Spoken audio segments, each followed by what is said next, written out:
jam 5.37 kita berada di Puncak Patuha. Tadi malam kita lupa nggak record karena kondisi tidak memungkinkan. Terus kamera juga kena fogging ya, kena bahaya lah ya gitu buat kesehatan kamera. Jadi baru sekarang kita record. Terus kita di sini akan ngebahas salah satu program nanjak bareng tapak diri yang mingguan gitu. Nah, di sini ada rekan-rekan semua perwakilan, yang lainnya lagi pada tidur istirahat. Di sini kita akan bertanya nih, gimana nih kesan dan pesan nanjak bareng sama tapak diri gitu kan. Di sini ada Aramdan dulu ya, mulai dari Aramdan terus ke sana gitu. Gimana? Oke, perjalanan kali ini cukup ketar-ketir bagi saya. Nah ya, ketar-ketir gimana tuh ketar-ketir? Beda dengan perjalanan yang sebelum-sebelumnya ya. Oh ya, ke Puncak Mega kan? Iya, sebelumnya itu walaupun treknya agak jauh ya, dan juga lumayan lah treknya. Kalau ini kan kalau dilihat agak ringan sebenarnya. Ya, ringan. Jarak tempuh juga tidak terlalu jauh sebenarnya. Padahal estimasi 2 jam setengah ya? Iya, tapi tadi setelah di perjalanan kan cukup lama juga ya. Gitu. Ya mungkin tadilah ketar-ketir mungkin untuk hari ini gitu ya. Karena tadi di perjalanan sebenarnya kita kena mental sebenarnya. Gitu. Sebenarnya tadi tujuan kita ke puncak, ke top. Pas di perjalanan tadi kita bukan kendala ya. Miskom. Kita mendapatkan Miskom ada ya? Bukan miskom sebenarnya ya, tapi itu tuh ada lahan yang cukup enakan gitu. Oh iya, ada jadi, tempat ya. Ya, gitu. jadi tergiur kan ke sana gitu. buat jadi lupa kan tujuan gitu. Itu jadi itulah rada mengganggu kepada psikologis dan juga mental. Walaupun fisik masih. Jadi kita tadi kan turun dulu terus naik gitu kan. Iya, karena tadi lihat di perjalanan ada lahan yang cukup enak kan. Iya, buat ngecamp kan. Padahal kan itu masih jauh sebenarnya. Itu jadi tadi cukup mengganggu lah kepada mental dan juga psikologis ya. Jadi walaupun fisik tadi masih kuat sebenarnya, dan teman-teman juga banyak yang tadi kan ngeluh gitu karena tadilah tergiur gitu. Ya pesan-pesannya buat tapak diri mah harus diperbaiki lagi lah ya. Tadi komunikasi, kekompakan gitu ya.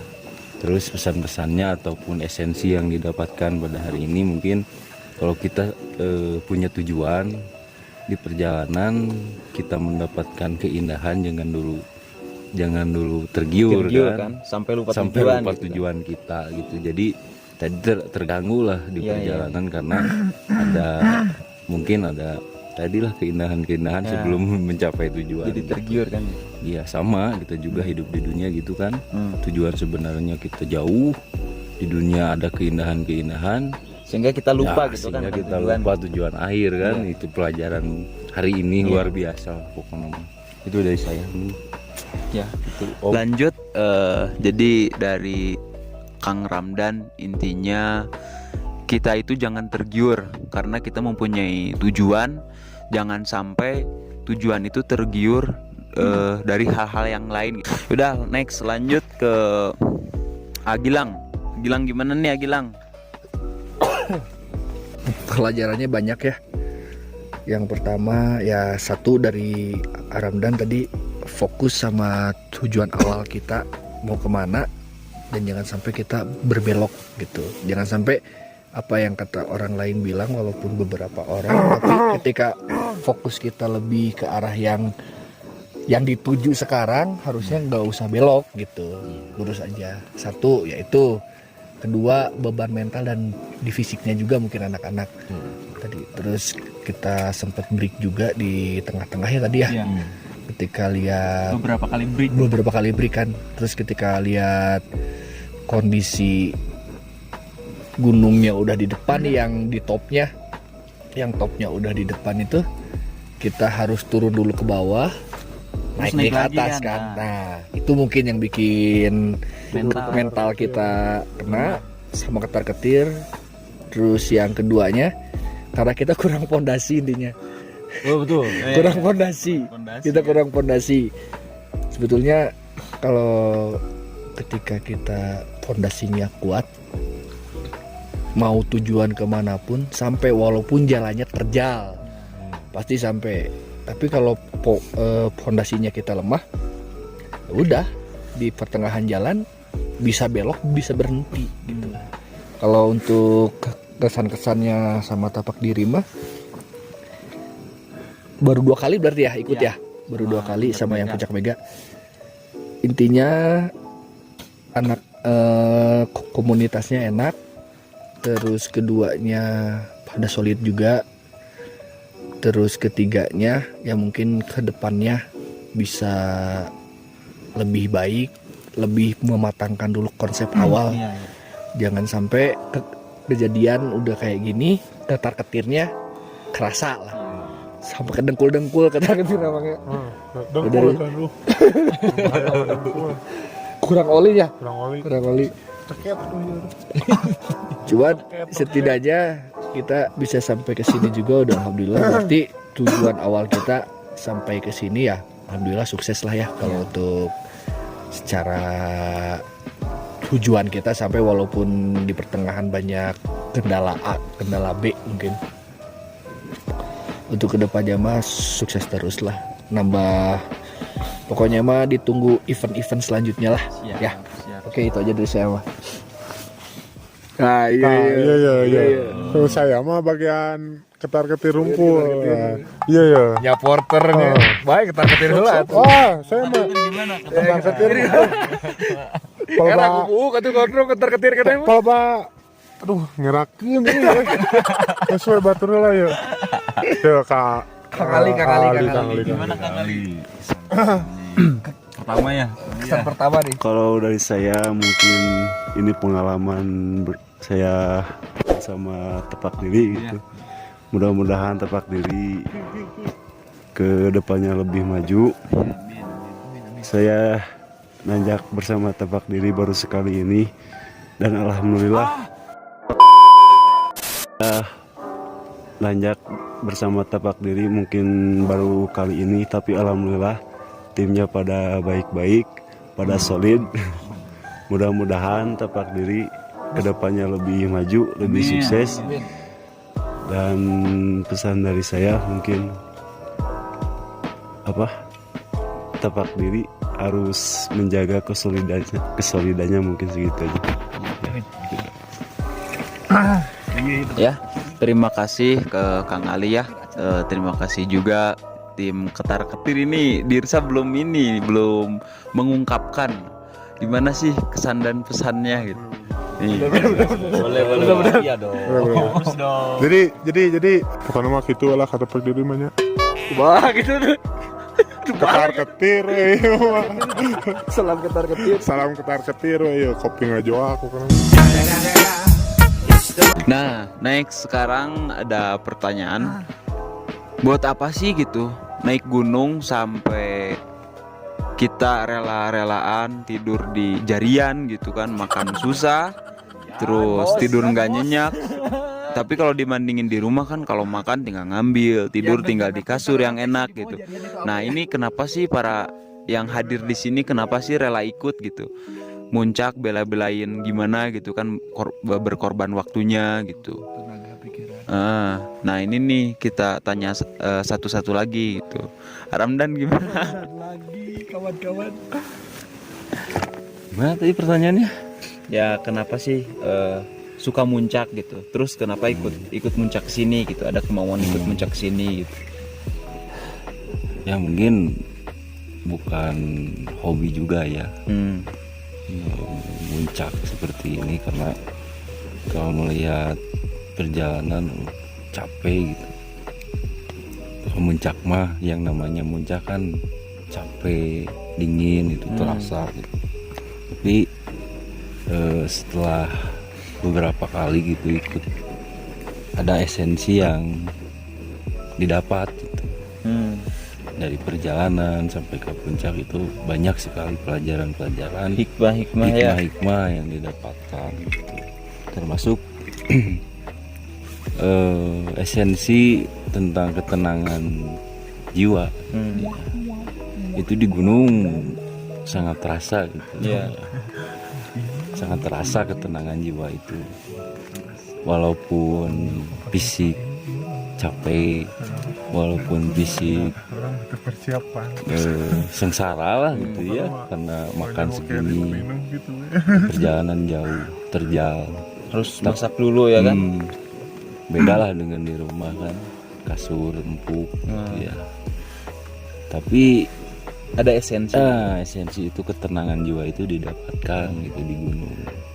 Tapi sebenarnya mah kan ketenangan pun bukan di gunung saja sebenarnya gitu. Di bawah juga di kota sebenarnya bisa itu didapatkan ketenangan jiwa itu. Tapi awalnya untuk mempelajari gitu, esensi ketenangan jiwa itu ya di gunung dulu, sehingga nanti ke kota ya kita juga bisa menemukan ketenangan jiwa itu dari mana sebenarnya gitu. Walaupun fisik capek kan, lelah, tapi ada sebuah ketenangan yang didapatkan gitu ya. Ya mungkin gitulah. Ya. Mungkin bukan hobi juga muncak seperti ini, nggak capek sebenarnya mah gitu. Cuma tadilah ada sebuah ada sebuah Tapi kenapa ya kalau misalkan kita muncak di gunung itu ada ketenangan gitu? Ya itu. Yang jadi pertanyaan kan? Iya, itu yang Kenapa jadi pusat perhatian ketika kita naik gunung menjadi ketenangan gitu? Ya, Ada apa sih gitu? yang pertama yang saya Gunung itu memiliki apakah gitu? yang pertama yang saya dapatkan ya, saya rasakan, kita kan dekat ya sama alam gitu. Iya. Dekat sama alam sama dengan kita dekat sama sang pencipta kan, sehingga kita tahu kita semakin dekat lah dengan sang pencipta gitu. Dan pelajarannya yang didapatkan, semakin kita dekat dengan pencipta, ketenangan itu bakal didapatkan. Gitu. Sama kalau kita juga ke kota, walaupun riweuh ku pagawean gitu, lieur ku realita hidup. Ketika kita dekat sama pencipta, walaupun ripuh sangsara rungkad gitu nya, ngejoak tar ketir lah hirup gitu. hirup teh gitunya, loba masalah. Tapi ketika kita dekat sama pencipta, ketenangan itu bakal didapat.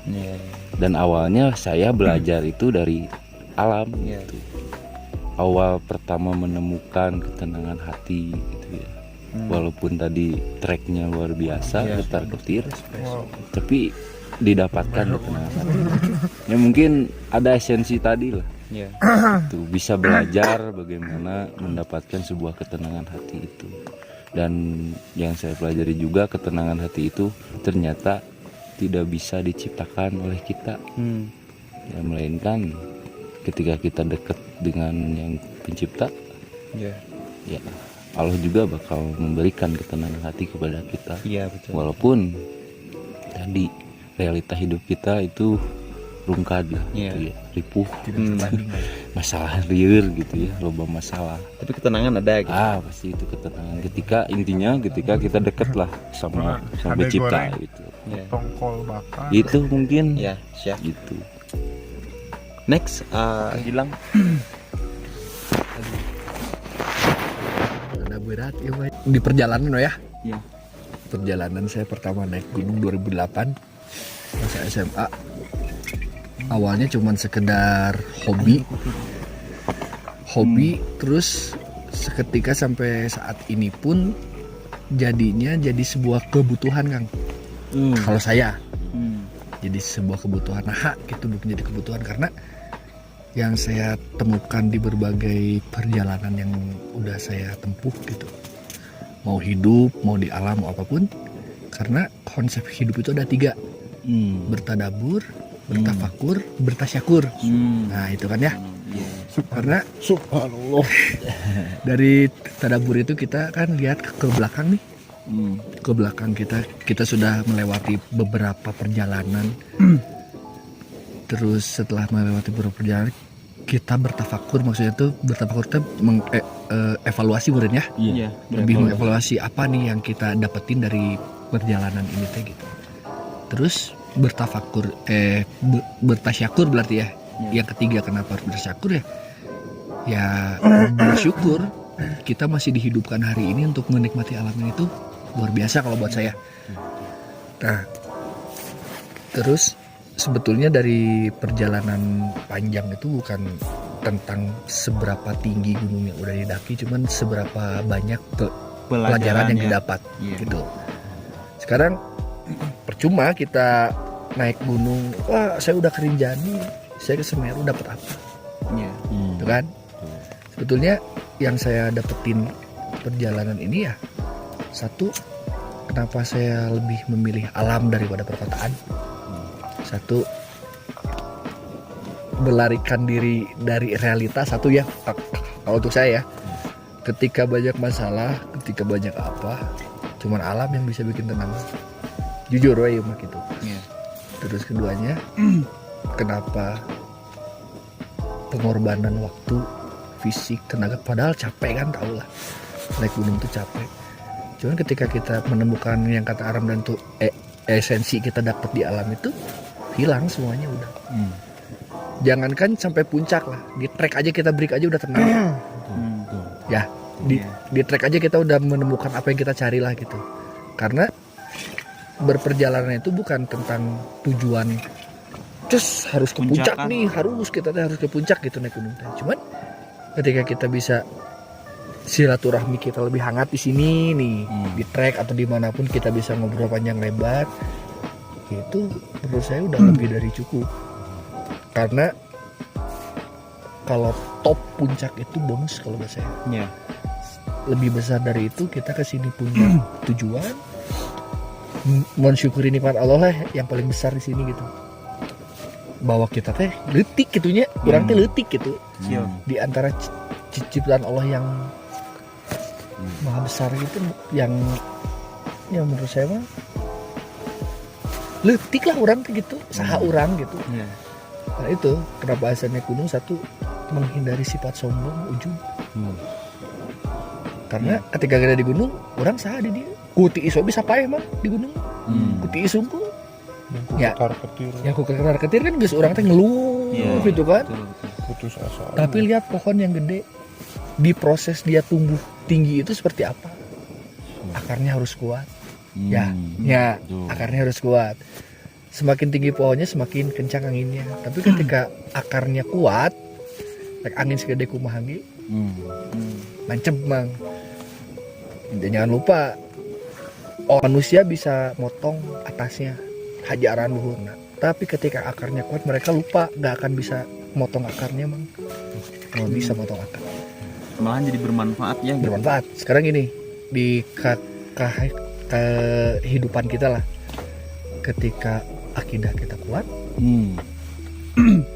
di atas iya dihajaran terus kan, siksa terus kan, dibenturkan ku realita lah, dibenturkan ku masalah ekonomi lah, ku masalah percintaan mungkin.